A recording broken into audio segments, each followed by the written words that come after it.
All right, if you're watching, you can see I have these brand new glasses that make my eyes look about twice as big as they are. Long story, but I can't see without them. And I have notes again for your benefit. But, we're going to talk about and extract from the episode holding on to resentment because it came to me when I was listening to Josh, and he has every right to harbor resentment toward his mother. And based on the story he told on this podcast, I resent her a little bit. But you know what? He doesn't. He's arrived at a point of letting go and the state of being resentful and arriving at acceptance. And so I want to highlight this as a means of pointing out what I talk about on my blog a lot, which is self-actualized recovery. And if you want to know what I mean by that in detail, read some of my blog posts. The link will be in the show notes. What self-actualized recovery is, basically, is living in an emotional, sober life. Emotional sobriety is not something that I think we talk about enough in the recovery community, or almost at all. This is a term that was coined by Bill W. himself. Emotional sobriety, this is my opinion, is what I feel like he wanted us to have after the 12 steps are completed. Now, yes, you may have to go through the 12 steps a couple of times, whatever. Emotional sobriety is the state of being in actual recovery beyond needing a meeting or calling a sponsor when you feel activated or triggered or a craving. This is an elevated state of being where you are living your fullest potential day by day by day, and it can be equated to being emotionally mature or emotionally intelligent. One of the best ways, I think, or one of the best signs that we are in an emotional sober state is when that we can let go of resentment. So let's talk about this for a minute. Resentment is not an emotion, right? It's a state of being that is a conglomeration of emotions. So something happened to us.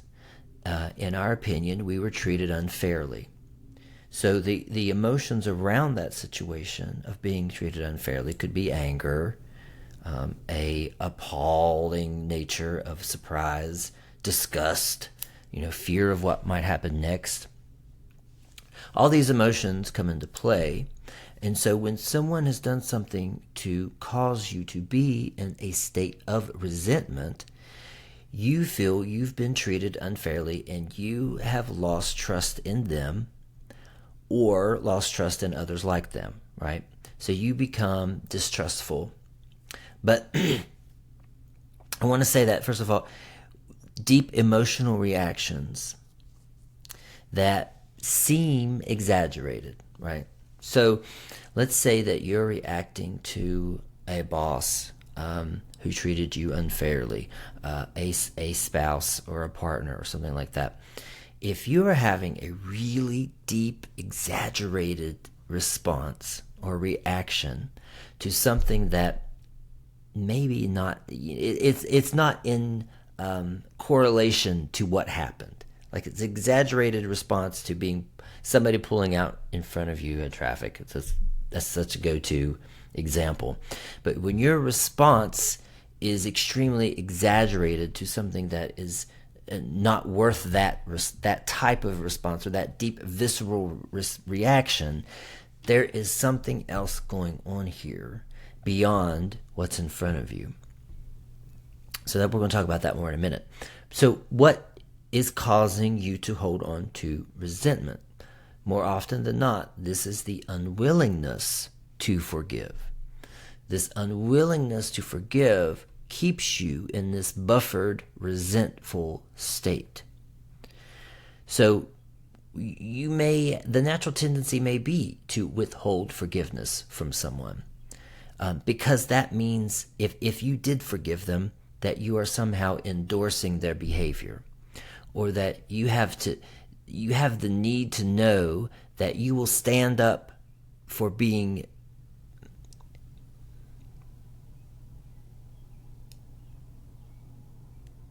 or that forgiveness may give the subtle message that you are okay with being mistreated.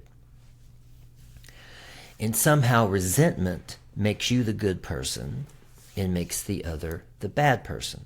So if you've been with me long enough, you'll know what I feel, and I think that will help us in this situation, is to understand that there's no place where I end and you begin.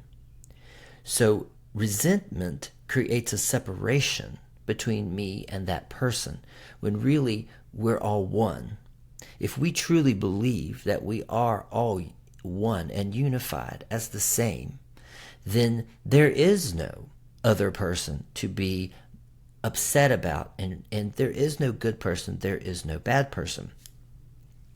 And then sometimes we get into this you owe me, or you have to make this up to me, somebody cheated on you or whatever, and that leverages you, right? This is a guarantee, this is a promise that you're going to get to be treated fairly by them no matter what, which becomes emotional bribery.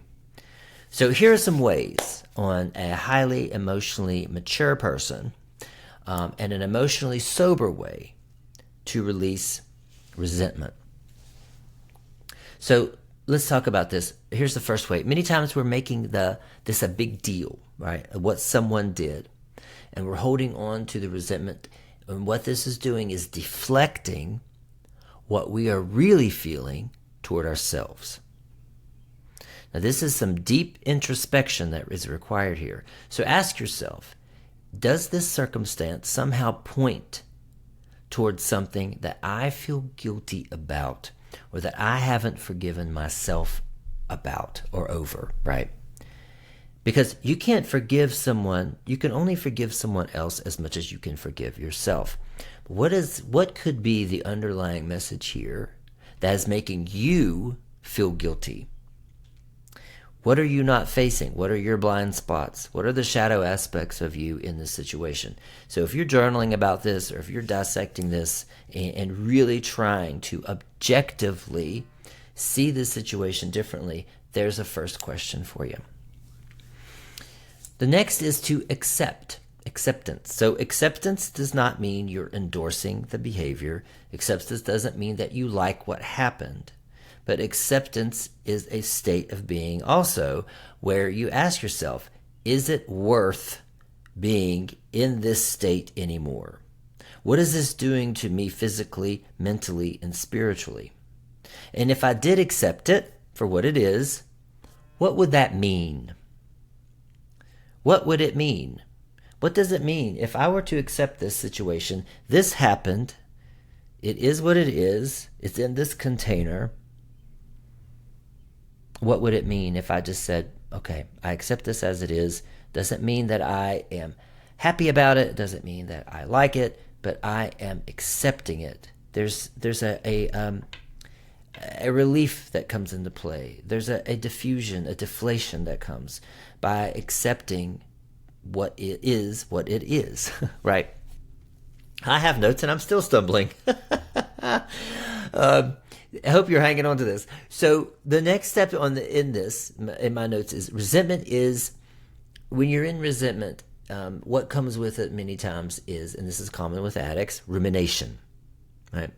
So to get out of a ruminating state, you have to get into an empowered state.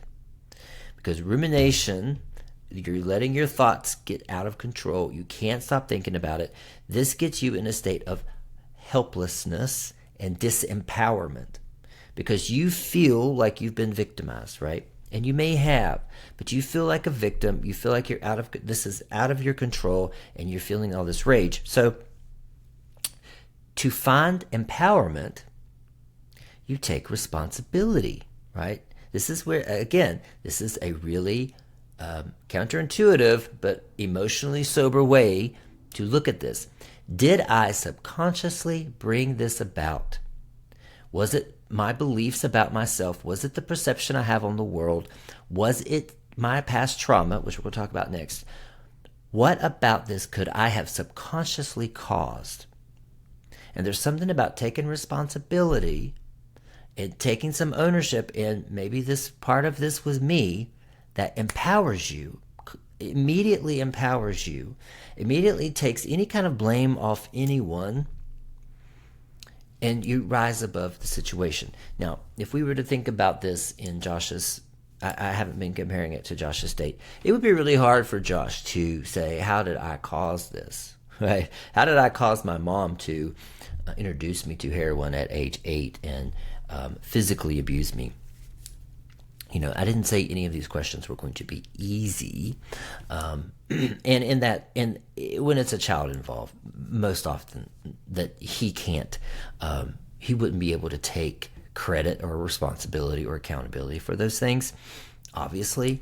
But in a general sense, from what we're talking about, if we can look at it objectively from a higher point of view, there could be, and most often are, ways that we can hold ourselves responsible. So, the next step is, and this is the most important for me, if you get anything out of this, this is the most important thing, is, and this frames the whole process, to be real, to be honest with you, is you get a hold of the emotion that you're feeling in this resentment state or emotions. You feel that. And by the way, I have a quick guide for this. I have 8-step quick guide for overcoming limiting beliefs that will help walk you through this. I'll put the link in the show notes as well. The whole process. So you get a hold of the emotion that you're feeling, and then you bring it up into your body, and then you close your eyes and you ask yourself, when else have I felt this same exact emotion in my life? Basically, you're asking yourself, when have I been treated unfairly and unjustly just like this in my life? And you're going to come up with, I guarantee, you're going to, something will come up, either one event, 2 events, a series of events that were just like this. They brought up the same emotion. You were treated unjustly early in your life that caused a belief about you and your life, that I will be treated unjustly because I am not enough. I will be betrayed because I am not enough. This happened early on. And so what this means is, this is an indication that what you're holding on to here, what you're triggered by, is not the person in front of you. You're not reacting to the situation in the current state, in your current timeline. You're reacting to something that happened earlier in your life. The nervous system does not understand linear time. It does not classify by time. It classifies by emotion. So when this person in front of you, a partner or whatever, when they did something to treat you unfairly, you're feeling that same emotion you felt maybe when you're 5. The nervous system doesn't know the difference. The nervous system it thinks you're still 5. It sees that same emotion and it's saying, whoa, there's something here to take care of. There's something here to heal. There's something that needs your attention.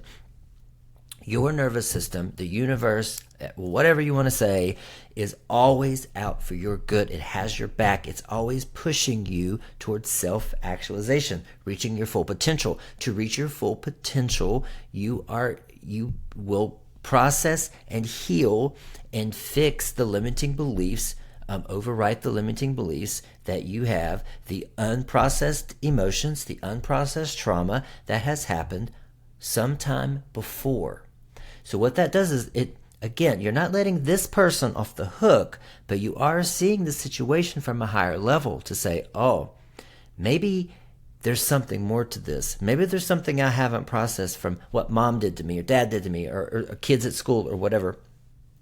There's something under there that needs your attention. And once you get in there, shine light on it, you take power away from it, because right now it's a shadow part.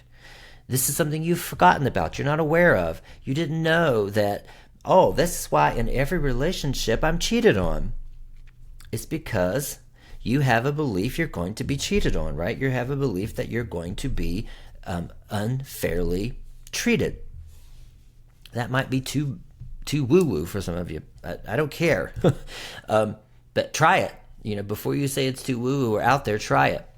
My favorite question, and you've heard me say this before, I know, but how could this have been the best thing that's ever happened to me? What am I supposed to learn from this? And how can I see this situation differently? Those 3 questions, if you can implement them, you are going to blow this whole situation apart. You're going to diffuse the power it has over you. You're going to then be empowered to see the healing that's there in front of you. And you know what? You might actually thank that person. You might actually thank that person for being a catalyst the universe used to make you better, to improve your life, to get you to a state where you're emotionally regulated. Everything is a highly individualized curriculum. For all of us, they were meant to trigger you. You were meant to be triggered by them. And when you take it that way and when you see it that way, you understand that nothing in life is personal. That person didn't personally, that person didn't personally treat you unfairly. You're seeing it in a certain way, in a certain light. In that emotion, that state of being, all those emotions are there to say, hey, excuse me, this is something you haven't dealt with. This is something that will make you happier. This was something that will give you more peace and help you see the world through different lens. So, I hope that helps. And how does this what does this have to do with sobriety? Everything. This has everything to do with sobriety. So, hope that helps, guys. I hope you enjoyed it, and I will see you next week.